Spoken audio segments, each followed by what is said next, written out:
ഭാര്യ ഒരിക്കൽ അയാളോട് പറഞ്ഞു, നിങ്ങൾക്കിഷ്ടപ്പെടാത്ത പല സ്വഭാവങ്ങളും എനിക്കുണ്ട്, എനിക്കിഷ്ടപ്പെടാത്ത പലതും നിങ്ങൾക്കുമുണ്ട്.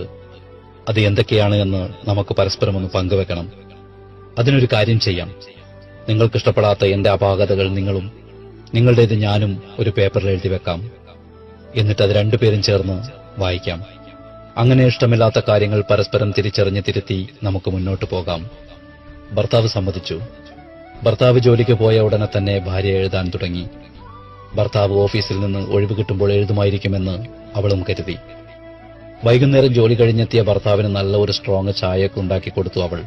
അയാൾ ചായ കുടിച്ചു കഴിഞ്ഞ പാടെ ഭാര്യ പറഞ്ഞു, ഇനി നമുക്ക് വായിക്കാം. അങ്ങനെ രണ്ടുപേരും അഭിമുഖമായിരുന്നു. ഭർത്താവ് പറഞ്ഞു, നീ തന്നെ ആവട്ടെ ആദ്യം വായിക്കുന്നത്. അവൾ വായന തുടങ്ങി. നന്നേ ചെറിയ കാര്യങ്ങൾ പോലും വിടാതെ അവൾ എഴുതിയിരിക്കുന്നു. വായനക്കിടെ ഇടയ്ക്കിടയ്ക്ക് അവൾ അയാളുടെ മുഖത്തേക്ക് നോക്കുന്നുണ്ട്. അയാളെല്ലാം കേട്ടിരിക്കുന്നു. ഒടുവിൽ അവസാനത്തെ വരിയും വായിച്ചു കഴിഞ്ഞ് അവൾ പറഞ്ഞു, ഇനി നിങ്ങളുടേത് വായിക്കൂ.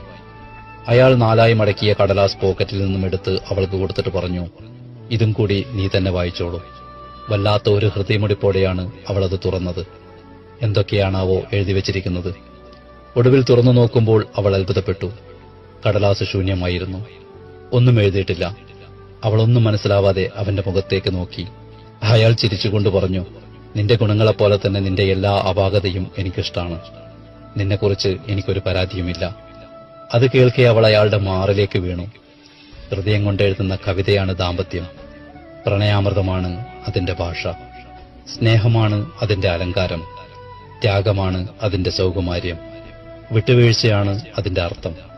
പരസ്പര ബഹുമാനമാണ് അതിന്റെ ആശയം.